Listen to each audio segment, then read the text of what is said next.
What happened?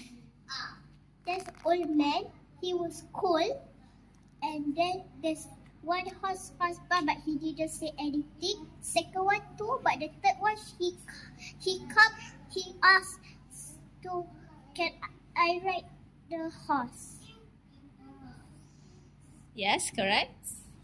Then he let the old man ride the horse. Then later the old man ride the horse. So the horseman asked, why you ride my horse but not others? Right. Yes. Because there is kindness in his eyes. Yes. Okay.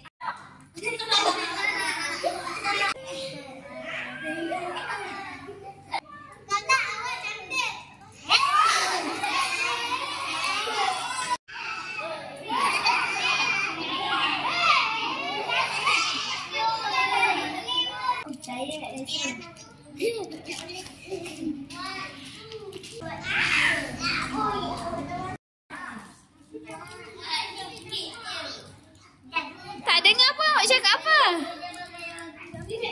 Hah? You are pretty. Peluk, peluk.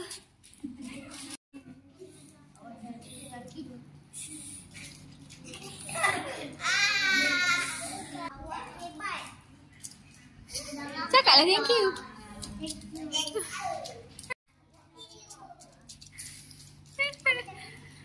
2, 3.